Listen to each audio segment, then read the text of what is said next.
If your monthly phone bill is more than 3,500 yen, or you're paying around 2,000 yen for 10 GB or less data usage, it's worth to watch this video. Hello, this is Yasu from Japan Chips. This video is about best SIM card for living in Japan. I created a chart comparing around 20 mobile carriers in Japan as of 2024, categorized into 3 data usage patterns, which is your monthly data usage is 10 GB, 20 GB and unlimited. And I will explain which SIM card is the best. Even though Mr. Talkative is ready to explain a lot in this video as always, I know most of you are just interested in conclusion. So let's start with which mobile carriers and plan to choose. If your current monthly phone bill has been exceeding 3,500 yen, or you just landed in Japan for work and looking for which mobile companies to have a contract, Rakuten Mobile Saikyo Plan, Saikyo means strongest or invincible, is the best SIM card to choose. Why? Rakuten Mobile Saikyo Plan offers unlimited internet and phone calls for just 3,278 yen per month. Plus, if you change to this carrier, you will also get 14,000 Rakuten points, which you can use in the restaurant or store where you can see this Rakuten icon, like KFC, Gasto and Sukiya. And what's also good about Rakuten Mobile is they have English page. So I will explain what I did in this chart, the procedure of applying to the SIM, and I will also talk about the disadvantage of the SIM card. So let's start with the chart. If you have been in Japan for a while, you might have seen similar chart in mobile phone sections of large electronics store like Big Camera or Yodobashi Camera, and you might have been approached with "Sumaho norikai shimasen ka?" which freaks everyone out. Or maybe you try to Google on your own the best SIM card in Japan and gave up because the website content was too complicated. But now, don't worry, I am here for you. Actually, it took about half day to create this chart. Anyways, let's start from the left to right. The first one is company's name. I compared 20 companies that offer SIM card in Japan. The next part is monthly fee for 10 GB, 20 GB and unlimited data usage. This should be pretty simple. Regarding to unlimited plan, it's not something all mobile carriers have, and I assume most of you don't even exceed 100 GB of data usage per month. So I listed plans which is more than 100 GB as unlimited. And please note that the phone call fees are not included in this price. So if you don't use phone calls at all, or you're considering a SIM card for secondary device, you can use your phone at these prices. And for those who are not aware SIM card situation in Japan, there are 2 types of SIM cards available, which are data only, data nomi, and phone call and data, onsei to data. The thing is, data only SIM cards are cheaper, so if you don't use phone calls at all, you can save money by choosing this SIM card. However, in Japan, there are a lot of situations that requires phone number, like contacting government office and applying for bank account or credit card and various services. So it is better to have a phone call and data SIM. And the good thing is that the most mobile carriers offer 5 minutes unlimited call plan, which is called Kakehodai, so I included the prices for that. And here, let me explain how phone call bills are charged. In Japan, caller is the one who pays for the phone call, and the receiver won't be charged. Phone call fees depend on the mobile phone carriers you use, but callers usually get charged around 20 yen for 30 seconds of phone call. But if you have 5 minutes unlimited call plan, you can make phone calls up to 5 minutes without additional charges. However, there are some mobile carriers only offer 10 minutes unlimited call plan. In that case, I left a memo on the sale. And one more thing, some carriers offer phone number starting with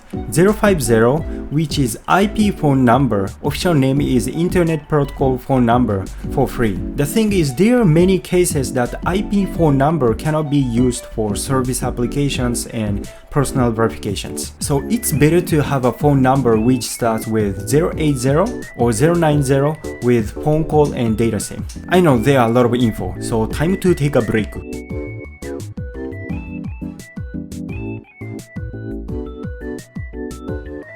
The next one is registration fee that is charged for mobile company to issue a SIM card. And I also listed the combined cost of data plans for 10GB, 20GB and unlimited data usage with phone call fee. So these are the price that you actually get billed. Besides that, there is a universal service fee cost around 2 to 3 yen per month, but since this is just small, I didn't include this on this chart. And many carriers offer discounts like X% off for the first 3 months, but I listed the standard price without discounts for fair comparison. Lastly, the type of SIM card, which are physical SIM and eSIM. eSIMs are becoming popular as they can be registered on your phone without a physical card. And sometimes its registration fee is cheaper than physical SIM, and both provide the same service quality. And I'm currently using eSIM on my phone, and it works exactly same as the physical SIM. And if a plan is not available, I just inserted hyphen. And this is all for the chart explanation. I pasted the link of this table in the description. So if you want to see the details, you can look it there. So let's summarize the chart. As I said at the beginning of this video, the Rakuten Mobile Saikyo plan is highly recommended. Using Rakuten Mobile Saikyo plan, you can get unlimited data and phone call, and it just costs 3,278 yen per month. And the great thing is, if your monthly data usage is 3 to 20 GB, it automatically reduces to 2,178 yen and 1,070 yen for 3 GB or less. Plus, you get 14,000 Rakuten points if you change to Rakuten Mobile with keeping your phone number. So if you're a heavy user of Netflix or YouTube, meaning consume a lot of mobile data, Rakuten Mobile Saikyo plan is the best choice. I know, but there are some people whose data usage don't even reach 20 GB or 10 GB per month. In that case, if you think having 20 GB per month is enough, Libumo Nattoku plan 20 GB is the best plan, and Neuromobile VL plan is the best plan for those who don't even reach 10 GB per month. Both plans allow unused data to roll over to the next month, and application link for the 3 mobile carriers are in the description. Next, I will explain the required documents and application procedures, and I also talk about disadvantage of the SIM card I just mentioned. For required documents, you need 2 things, ID and NMP numbers. For ID, if you have residence card or My Number card, passport, you should be fine. And NMP number, which is the abbreviation of mobile number portability, it is needed to retain your phone number when changing carriers. And this can easily obtain from the website of your current mobile carrier. Or if you're signing a new contract, which is you don't have a contract with any mobile companies in Japan right now, you don't need this NMP number, so you don't have to worry about this. And the next one is application procedure. There are 3 steps. Enter personal information, and the second one is submit the application when if you pass the register SIM on your phone. And if everything goes perfect, it doesn't even take a week. As I mentioned earlier, Rakuten Mobile has an English page, and other carriers' website can be translated using your browser translation. And if you still find it difficult, you can contact from my support platform. Okay, so this is the last topic. How are these SIM cards cheap, and what is the disadvantage of the SIM cards? So here are downsides. As I mentioned, I compared 20 mobile carriers, and these can be categorized as 2, which is Kakuyasu SIM, officially called MVNO, or others. For those 3 mobile carriers I recommended in this video, Neuromobile and Libumo are categorized as Kakuyasu SIM, and Rakuten Mobile is the other category. Anyways, MVNO is a little difficult to pronounce, so let me just call them Kakuyasu SIM. Kakuyasu means reasonable or budget. So what's the difference between Kakuyasu SIM and non-Kakuyasu SIM? There are 2. 1. Kakuyasu SIM may have slower internet speeds at certain times and locations. 2. Kakuyasu SIM have lesser shops, meaning most procedures are done online or by phone call. Let me briefly explain each point.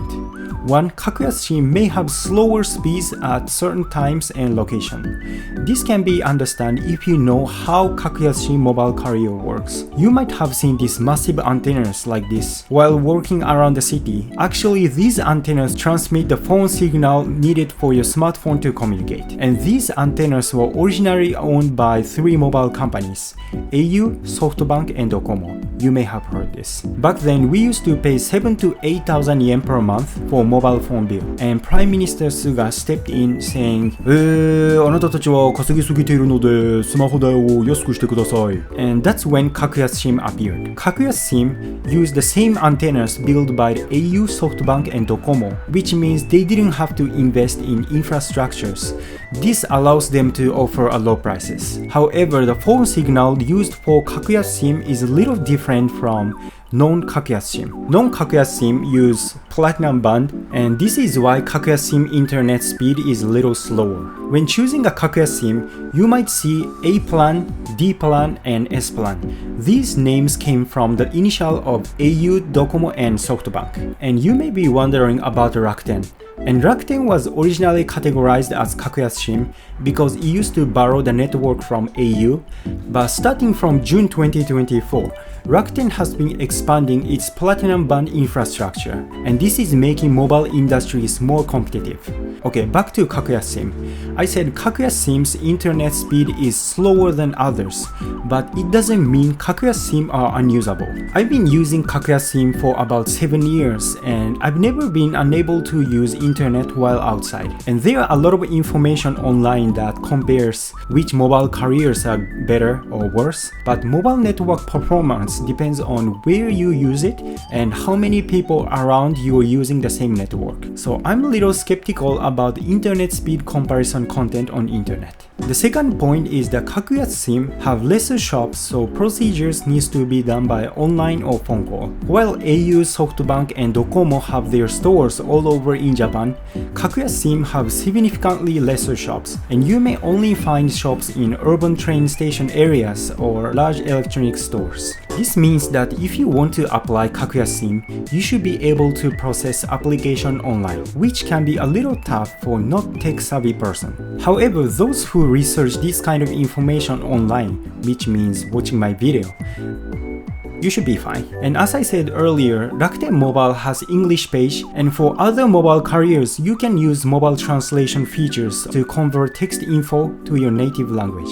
Okay, these are the main disadvantages of using Kakuya SIM. How you perceive these points is subjective, but once you complete procedures and initial SIM setup, there's nothing more you have to do. In my opinion, it's more difficult to find reason not to change Kakuya SIM, considering its price. Okay, this was a little long. Time for final break. こんな感じでもうちょっと立ち上がるだけで頭がぶつかるんで、2回ではないですね。でちなみに今回は自分と、妻の2人行った。Fuck!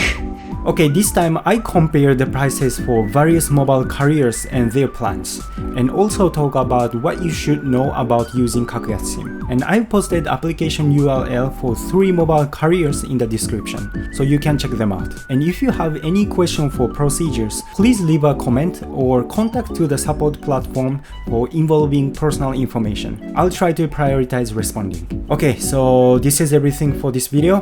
Thank you for watching. Bye bye.